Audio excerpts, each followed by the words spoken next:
Hey friends, Ash here with gentsscents. Hope you're doing really well. Today I'm going to be talking to you guys about 5 different fragrances that I bought backup bottles of for one reason or another.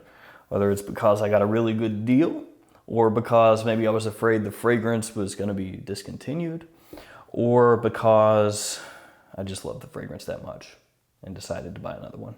Got a good mix here. Got some niche fragrances, got an indie fragrance, some designer fragrances, lots of different things to talk about. So let's go ahead and jump into it.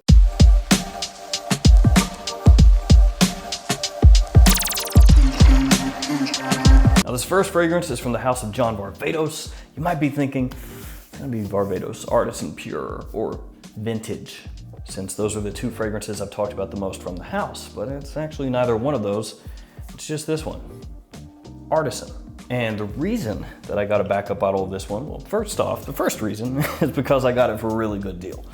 But the second reason is actually because of this, Artisan Black.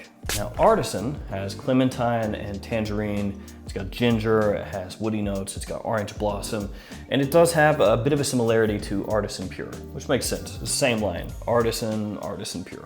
Difference is, of course, that Artisan came out first and did not get the hype that Artisan Pure did. This one kind of just skated along under the radar. Same thing with Artisan Black, actually. So why would I buy another bottle of Artisan? Because of Artisan Black. Doesn't make a whole lot of sense. Because this one was discontinued, and then the prices started to go up. Though as of this video, you can actually find it on eBay for a decent price. It was going up closer to like $100 a bottle. I checked before the video, it's down like 50 for some bottles, so that's not so bad. But I saw the price going up on this one. We all heard about Varvatos and the bankruptcy and all of that. So when I could pick up a bottle of Artisan for a good price, I said, sure, why not? Artisan Black is pretty similar to Artisan in terms of the smell, though this one has a little bit more of an edge, like you might guess by the coloration of the bottle and the name, Artisan Black. It's got a prominent leather note that you won't find over here in Artisan. But with this being harder to find at the time, and this one being able to be picked up for about 20 bucks, I went for it. So, Varvatos Artisan, got a backup bottle of it, just in case. Will I ever use all of it? Nah, probably not. Okay, this next one is an absolute love of mine. It's from Bond Number 9, Bleeker Street. My other bottle of this is way up there, way up in the corner that you can't see.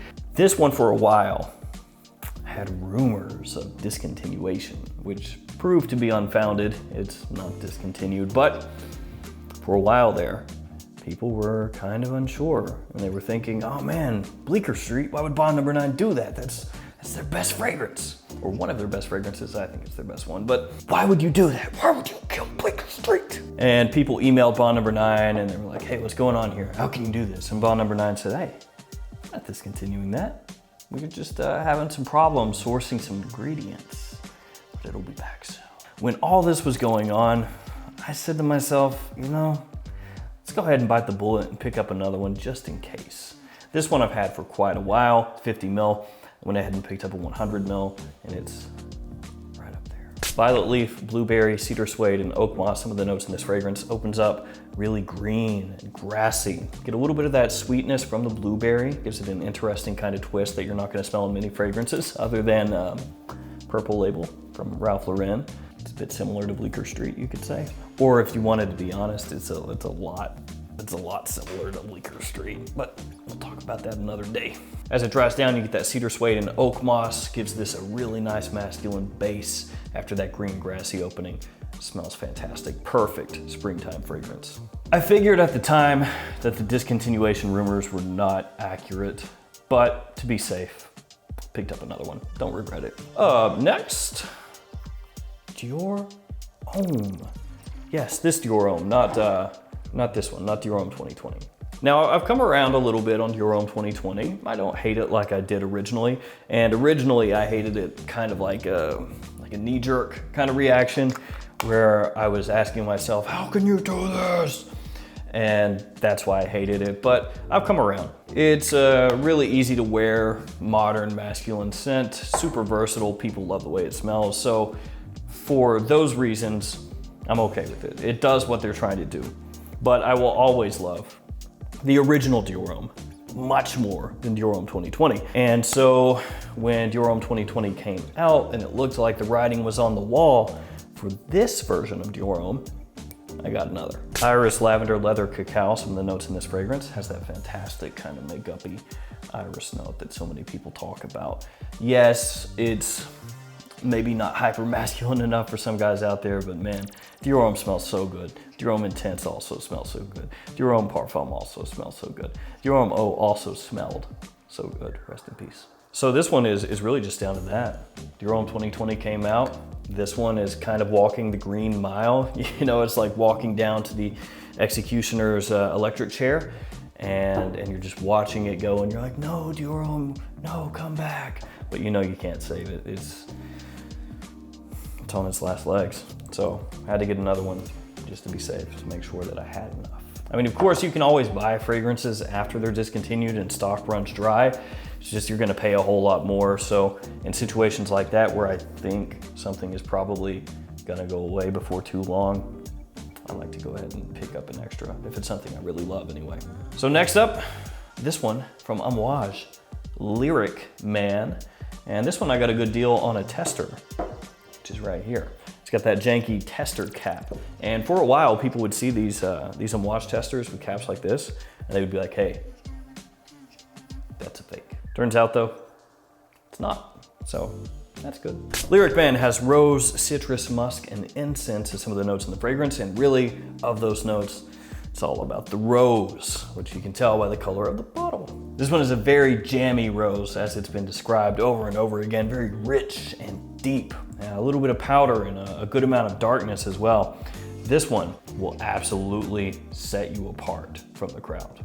It doesn't really get the love anymore as compared to fragrances like Interlude, which now has 2 flankers, or Reflection Man, or something like Jubilation 25. For a time, Lyric Man was one of the go-to Amouage fragrances, but it seems like it's kind of died away in popularity a little bit. The Lyric Man that I have here is not a magnetic cap, a little older bottle style, and when I had a chance to pick up a tester that was the same, I went ahead and did it.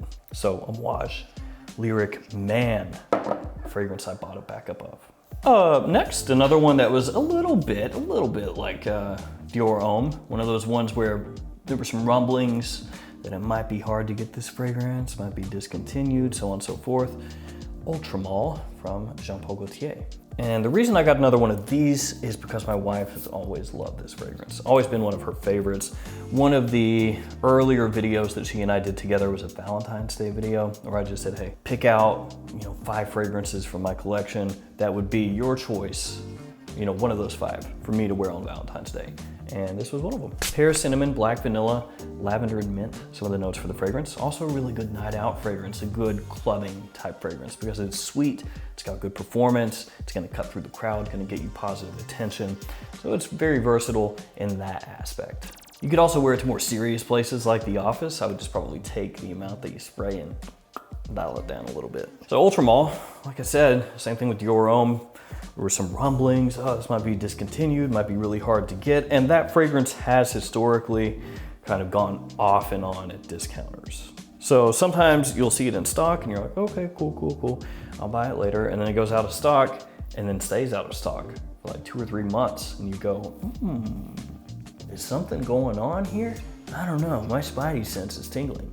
And then it comes right back into stock and you're like, oh, never mind, I'm an idiot. But because of that fluctuation, that in stock, out of stock, in stock, out of stock, it has made some people get kind of worried that one's gonna go bye-bye. I don't think it is in the near future, but I got an extra bottle, so whatever, I'm stocked. And I want to talk really quickly about an extra one here, so we're gonna do technically 6 fragrances. This one is from the House of Inica. It's Field Notes from Paris. Now this is a fragrance that I have loved for a long time. This is just a personal love of mine, not telling you that this is gonna be, the end all be all compliment beast, blah, blah, blah fragrance. I just love the way it smells. This one is a great take on a tobacco type fragrance. You have those 2 facets of tobacco in here and it gives it a different kind of feel. There's sweetness in there from the beeswax, from the tonka, but not like you're gonna find in something like Pure Havane, where you get that really, you know, almost sticky sweet pipe tobacco. You don't really get that here. This one is a little bit more subdued. You have some green facets, some fresh spiciness in here as well from the coriander. It just smells really, really, really good, very uplifting. I actually discovered this one from Scent Trunk. So Scent Trunk nowadays is very different, very, very different. But back in the day, you could subscribe to them, and each month they would send you a little curated sample set. So you would have different samples of different fragrances in there, and it was supposed to fluctuate and change month to month based on your preferences. So they had you fill out this questionnaire. Depending on how you answered it, they would go in, or at least they said they would go in and hand select different fragrances for you each month. And this is one of the ones that I got from there. And when I got that sample in, I wore it, drained the thing, immediately bought a bottle, and a little while later bought a second bottle. This is actually the second bottle. The other bottle is up there, and it's got about that much left in it.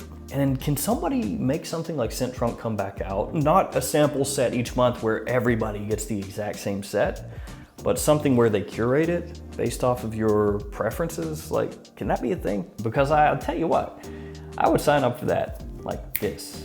And if that is a thing and I don't know about it, I need to know about it. Scent Trunk was great back then. I looked forward to every single month. I was like, oh, I can't wait to see what's in there. And then they changed.